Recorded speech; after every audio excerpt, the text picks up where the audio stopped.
حضرت امام ربانی مجدد الفسانی رضی اللہ تعالیٰ عنہ اپنے مکتوب نمبر 27 میں طریقہ نقشبندیہ کی عظمت اور بلندی کو بیان فرماتے ہوئے ارشاد فرماتے ہیں، یہ مکتوب 27 ہے، بس تو ہفتم دفتر اول کا، یہ آپ نے حضرت خواجہ امت رحمت اللہ علیہ کو تحریر فرمایا، جس میں آپ نے طریقت نقشبندیہ کے بلند مرتبے اور اس نسبت کی بلندی کی وجوہات پر روشنی ڈالی۔ یہ نسبت بلند ہے، نسبت نقشبندیہ کی عظمت ہے، اور اس عظمت کی وجہ کیا ہے ان وجوہات کو بیان فرمایا۔ آپ نے فرمایا کہ علو نسبت ان بزرگواران قدس اللہ تعالی اسرارہم کے متعلق ارشاد فرماتے ہوئے فرمایا، الحمدللہ والسلام علی عبادہ الذین اصطفیٰ، مرحمت نامہ گرامی کے از روی کرم نامزد ان مخلص ساختہ بودن۔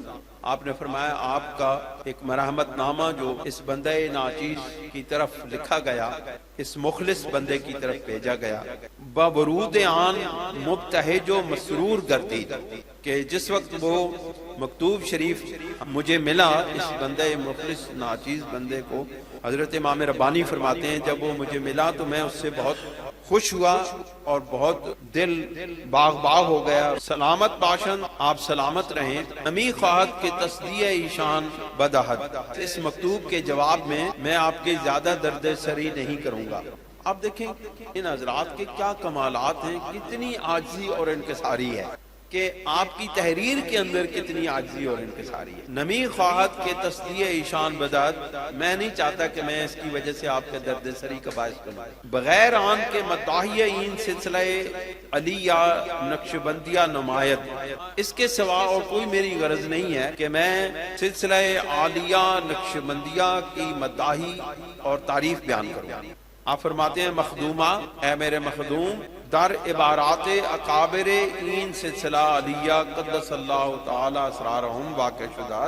آپ فرماتے ہیں اس سلسلہ کے اکابرین کی عبارات میں یہ بات لکھی ہوئی ہے کہ نسبت ما فوق ہمہ نسبت ہاس، کہ ہماری یہ نسبت جو ہے سلسلہ طریقت نقشبندیہ کی جو نسبت ہے، یہ دوسرے تمام طریقوں کی نسبتوں سے بلند ہے۔ اس کا یہ مطلب نہیں ہے کہ دوسرے سلاسل کی تحقیر کی جا رہی ہے۔ ہمارے سلسلہ کے بزرگوں نے کبھی کسی اور سلسلہ پر تنقید نہیں کی، اپنے سلسلہ طریقت نقشبندیہ کی شان بیان کی ہے اور اس کے خواص بیان کیے ہیں، اس کی عظمتیں بیان کی ہیں، لیکن کسی دوسرے سلسلہ کی تضحیق نہیں کبھی کی۔ بعض لوگوں کے اندر ہوتا ہے نا، وہ دوسرے سلاسل کے اوپر تنقید کرتے ہیں، ان کی توہین کرتے ہیں اور ان کو حقیر سمجھتے ہیں، لیکن ہمارے سلسلہ نقشبندیہ طریقت نقشبندیہ کے اندر یہ کبھی بھی نہیں اس بات کو جائز سمجھا گیا۔ جو صاحبان علم ہوتے ہیں، جو پڑھے لکھے لوگ ہوتے ہیں، جو صاحب نسبت ہوتے ہیں، وہ کسی بھی دوسرے سلسلے پر تنقید نہیں کرتے۔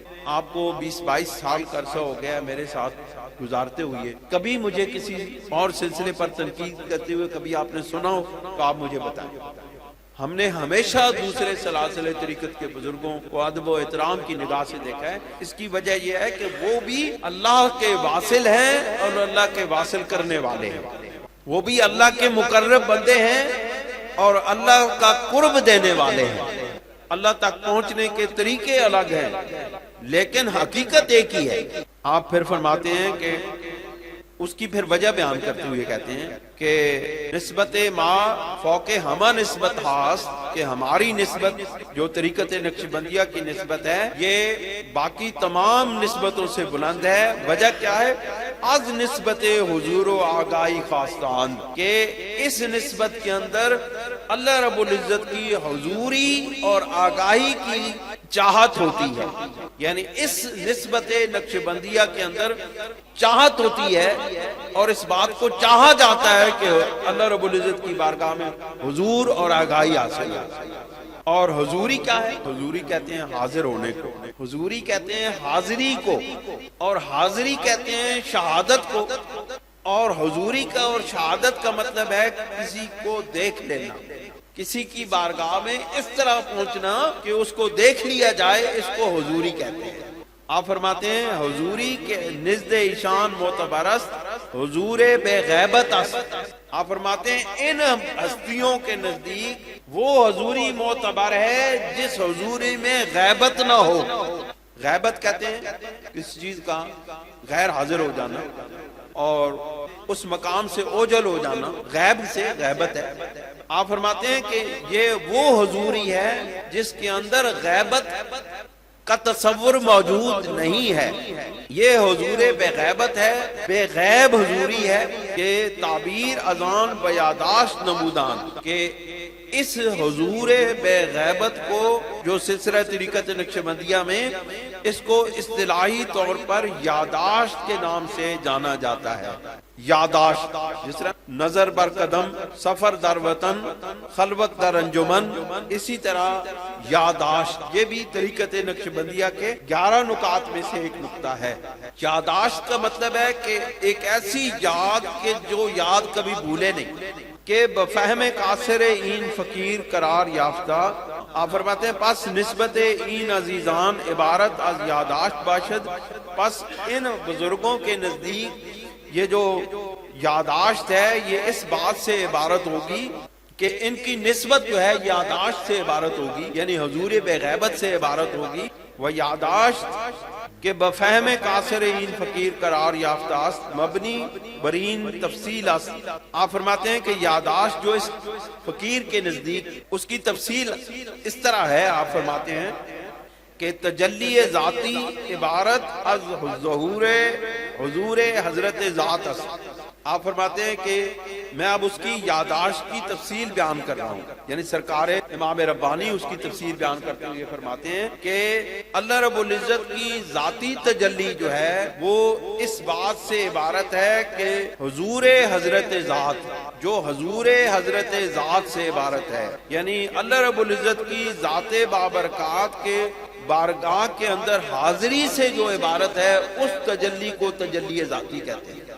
حضرت تعالی و تقدس وہ حضور آن سبحانہ بے ملاحظہ اسماء و صفات و شیون و اعتبارات. اور یہ حضور ایسا ہے یعنی یہ حاضری اللہ رب العزت کی بارگاہ میں ایسی ہے، وہ تجلی ذاتی باری تعالی اس چیز سے عبارت ہے کہ جس میں اسماء، صفات، شیونات اور اعتبارات یہ ہٹ جاتے ہیں درمیان سے، براہ راست اللہ رب العزت کی بارگاہ میں وہ سالک پہنچ جاتا ہے. یعنی کہ یہ نسبت والا شخص اس کو اسماء سے بھی، صفات سے بھی، شیونات سے بھی، اعتبارات سے بھی، یہ جتنے تنزلات ذات الہی ہے ان کو ہٹا دیا جاتا ہے، ان حجابات کو ہٹا دیا جاتا ہے اور براہ راست اللہ رب العزت کی بارگاہ میں لے جایا جاتا ہے.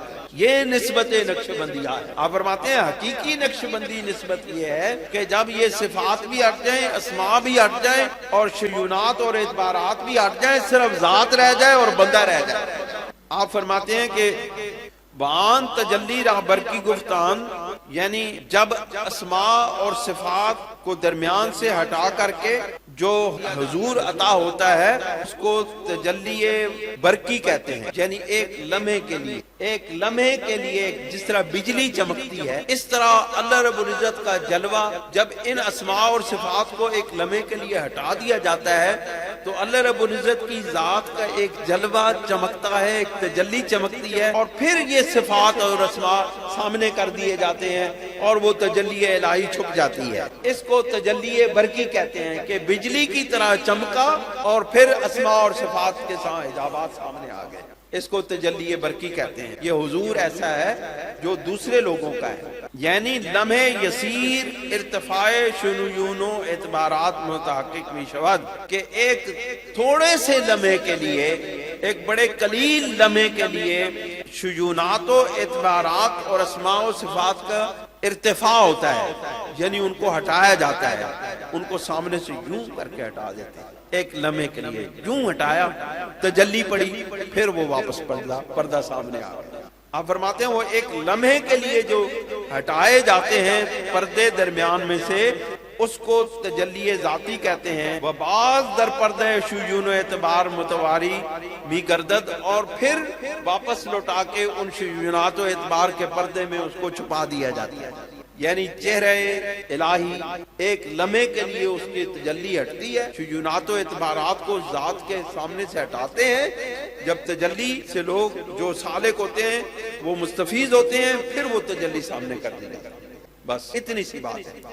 لیکن بس برین تقدیر حضور بے غیبت متصور نہ باشد، پر اس طرح بے غیبت حضور کا تصور نہیں کیا جا سکتا، یعنی ایک لمحے کی تجلی پھر پردے چھا گئے، پھر پردے آ گئے، پھر پوشیدہ ہو گیا، تو اس کو بے غیبت حضور نہیں کہتے، یہ تو پھر غیب ہو گیا، ایک لمحے کے لیے حاضری ہوئی پھر غیب ہو گیا، پھر درمیان میں پردے آ گئے۔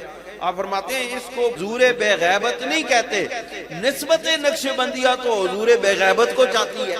آپ فرماتے ہیں کہ بلکہ لمحے یسیر حضور است، لیکن بڑے تھوڑے ایک قلیل لمحے کے لیے حضوری نصیب ہوئی ہے ایسے بندے کو، وہ اغلب اوقات غیبت، اور زیادہ وقت جو ہے وہ غیبت کے اندر وہ رہا، تھوڑے عرصے کے لیے اس کو تجلی عطا ہوئی، غیبت حضور عطا ہوا، اور پھر وہ غیبت کے پردوں میں چلا گیا۔ پس ان نسبت نزدین عزیزان معتبر نہ باشد، آپ فرماتے ہیں پس ان بزرگوں کے نزدیک اس نسبت کا کوئی اعتبار نہیں ہوگا۔ آپ فرماتے ہیں یہ جو ہمارے بزرگان نقش بندیہ ہیں، ان کے نزدیک اس طرح کی برقی تجلی جیسی حضوری ایک لمحے کے لیے حضوری مل جائے اور پھر غیبت کے پردے چھا جائیں، یہ نسبت نقش بندیہ اس طرح کی حضوری نہیں چاہتی ہے۔ ان بزرگوں کے نزدیک اس طرح کی حضوری کا کوئی اعتبار نہیں ہے۔ وحال آن کے این تجلی راہ مشائخ سلاسل دیگر نہایت گفتہ، آپ فرماتے ہیں جبکہ حال یہ ہے دوسرے سلاسل کے بزرگوں نے اس کو انتہائی مقام قرار دیا ہے، یعنی ایک لمحے کی تجلی مل جائے، ایک لمحے کی حضوری مل جائے اور پھر غیبت ہو جائے، تو اس کو دوسرے سلاسل کے بزرگ نہایت اعلیٰ ترین مقام قرار دیتے ہیں۔ وہ ہرگاہ این حضور دوام پذیرت، اور جب یہ دائمی حضور پیدا ہو جاتا ہے، وہ اصلہ استطار قبول نہ کنن، اور جب یہ حقیقت میں استطار یعنی پوشیدگی کو قبول نہیں کرتا، جب اس کے اندر پردے نہیں چھاتے، تو کیا ہوتا ہے ہمارا بے پردہ اسماء و صفات و شجون اعتبار متجلی شود، تو پھر وہ برابر مکمل طور پر اسماء و صفات و شیونات و اعتبار کے بغیر تجلی ہوتی ہے۔ پہلے اسماء و صفات سامنے تھے، ہٹتے تھے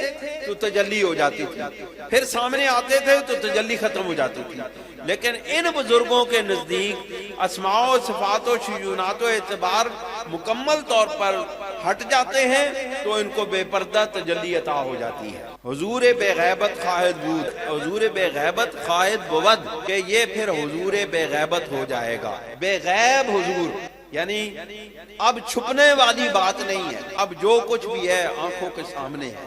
اور یاد رکھیں یہ جو فیض ہے یہ معراج مصطفیٰ کا فیض ہے کہ جو براہ راست ہمارے پیارے محبوب صلی اللہ علیہ وسلم براہ راست رب ذوالجلال کی بارگاہ میں پہنچے اور درمیان میں سے سارے حجابات ہٹا دیے گئے اور حضور علیہ السلام نے بے حجاب رب ذوالجلال کو دیکھا۔ پس نسبت این اکابر رہا با نسبت ہائے دیگران کے آسبائد نبود، پس ان اکابر کی نسبت کو دوسرے اکابر کی نسبت پر قیاس کرنا چاہیے، وہ بتکلف فوق ہما باعث داشت، اور بغیر کسی تکلف کے یہ ان سب کے اوپر فوقیت رکھتی ہے یہ نسبت۔ این قسم حضور اگرچہ پیش اکثر مردم مستبد بھی نمایت، اب کہتے ہیں کہ حالت یہ ہے کہ چونکہ اس زمانے کے اندر اس طرح کا حضور بہت سارے لوگوں کے نزدیک بڑا بعید ہے، مستبعد ہے، یعنی کہ وہ اس کو ممکن نہیں سمجھتے، ان کو یہ بات حاصل نہیں ہوتی، لہٰذا وہ اس کا انکار کر دیتے ہیں۔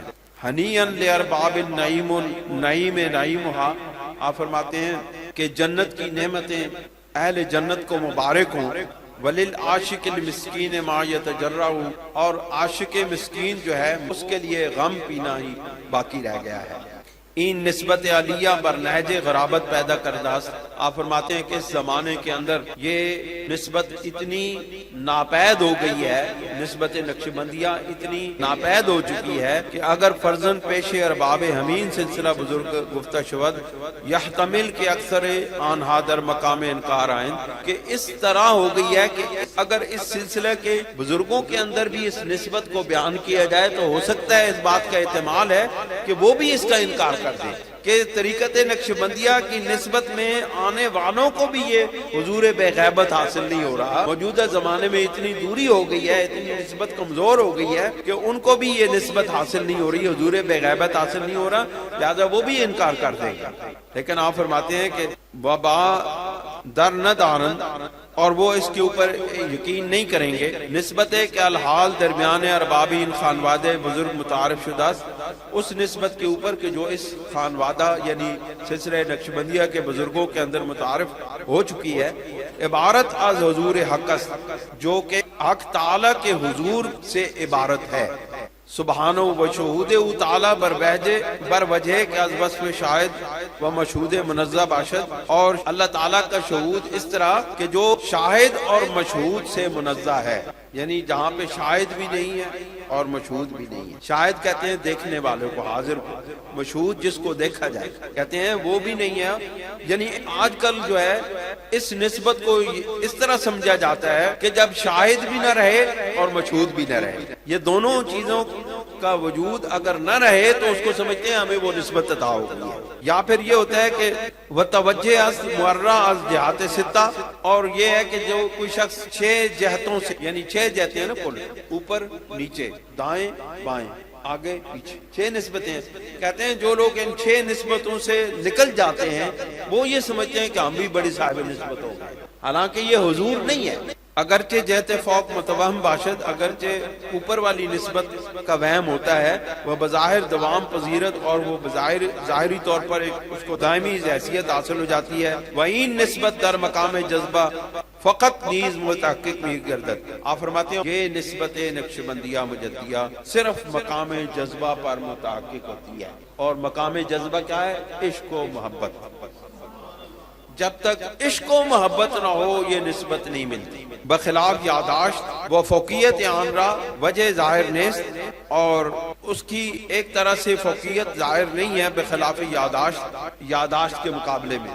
بمعنی سابق کے حصول آن بعد از تمامی جہت جذبہ و مقامات سلوک است, جو کہ جذبہ و مقامات سلوک کے مکمل طور پر طے کرنے کے بعد وہ نسبت حاصل ہوتی ہے, یعنی حضوری بے غیبت حضوری کی نسبت حاصل ہوتی ہے. وہ علو درجہ آن پر ہیچ احد مخفی نیست, اور اس کا بلند درجہ کسی سے مخفی نہیں ہے. اگر خفائے است در رسول اوست, اگر خفا ہے تو اس کے حاصل کرنے میں, جس کو حاصل ہو جاتی ہے اس سے اس کی نسبت اور اس کی بلندی چھپی نہیں رہتی ہے. بس حاسد اگر حسد انکار نمائد و ناقص از نقص خود جہود نمائد معذور است, اور اگر حسد کرنے والا حسد کرے اور جو ناقص ہے وہ اگر خود اس بات سے کہ اپنے نقص کے ساتھ جھگڑے, اس کا نقص ہے اس سے جھگڑتا ہے, تو پھر اس سے تو کوئی مقابلہ نہیں کیا جا سکتا. اللہ تعالی ہمیں اس نسبت عالیہ سے مستفیض ہونے کی توفیق عطا. آخر میں آپ ایک شعر لکھتے ہیں, بہت خوبصورت شعر ہے. آپ فرماتے ہیں قاصر گر کند ای طائفہ راتان قصور, اگر کوئی ایک گروہ جو ہے قصور والا گروہ, قاصر گروہ جو ہے, وہ اگر اس نسبت عالیہ پر تان کرے, حاشا للہ کے برارم بزبان ان گلہ را, مجھے اللہ رب العزت اپنی پناہ میں رکھے کہ میں اس کا کوئی گلہ کروں. ہمیں اس سے کوئی گلہ نہیں ہے, ہمارے اوپر کوئی تان کرے, تشنیع کرے, کوئی برا کہے, بھلا کہے, ہم اس کے برا نہیں چاہتے ہیں. اس کی وجہ کیا ہے؟ آپ فرماتے ہیں ہما شیران جہاں بستہ ای سلسلہ را, ہما شیران جہاں بستہ ای سلسلہ را, کہ اس سلسلہ طریقت نقشبندیہ کے ساتھ بڑے بڑے شعر وابستہ ہیں. ہما شیران جہاں, تمام جہان کے شعر, بستہ ای سلسلہ را, اس نسبت نقشبندیہ کے ساتھ وابستہ ہیں. روباز ہیلہ چسام بقصر ای سلسلہ را, کہ لومڑی اپنے ہیلے بہانے سے, اپنے مکر و فریب سے اس زنجیر کو کیسے توڑ سکتی ہے. ایک اور مکتوب جو بہت مختصر سا ہے, وہ بھی حضرت خواجہ عمر کی طرف لکھا ہے, چند لائنیں ہیں, وہ میں آپ کے سامنے اس کا میں خلاصہ بیان کر دیتا ہوں. اس میں آپ اپنی غمخارگی, اپنی مہجوری, اپنی قید, اور آپ کو جو عالیار میں قید کیا گیا تھا, اس کے متعلق آپ لکھتے ہیں کہ چہ نعمت است کے آزادان یاد گرفتاران کند, کہ یہ کیا سلسلہ ہے, کیا نسبت ہے, کیا نعمت ہے کہ آزاد لوگوں نے گرفتاروں کو یاد کیا ہے. وچے دولتیست کے رسیدگان غمخارگی مہجوران نمائن, اور کتنی بڑی دولت ہے کہ پہنچے ہوئے لوگوں نے مہجوروں کو دوری اختیار کرنے والے لوگوں کو یاد کیا ہے۔ بیچارے مہجور چوں خود را شایان وصال نہیں یافت، کہ مہجور بیچارہ چونکہ وصال کی دولت حاصل نہیں کر سکتا، بضرورت مخمول زاویہ ہجران گشت، تو ضرورت کے تحت گمنامی کے لیے علیحدگی اختیار کر لیتا ہے۔ واز قرب گریختہ ببود آرام گرفت، اور جو قرب سے بھاگا ہوا شخص ہے وہ بود میں، دوری میں آرام حاصل کرتا ہے۔ واز اتصال با انفصال قرار یافت، اور اتصال کی بجائے وہ انفصال یعنی دوری میں قرار پاتا ہے۔ وہ چون اختیار آزادی گرفتاری دی، وہ چونکہ اپنی آزادی میں گرفتار ہونے میں گرفتاری سے آزادی کا اختیار نہیں پاتا، تو بمنت گرفتاری گزید، تو پھر گرفتاری کی منت کرتا ہے اور اس کے ساتھ وابستہ ہو جاتا ہے۔ آپ نے فرمایا کہ میں نے یہ چند عبارتیں نامربوط آپ کی بارگاہ میں لکھ بھیجی ہیں، آپ قبول فرمائیں۔ اللہ تعالیٰ ہمیں عمل کی توفیق عطا فرمائے۔ وآخر دعوانا الحمدللہ رب العالمین۔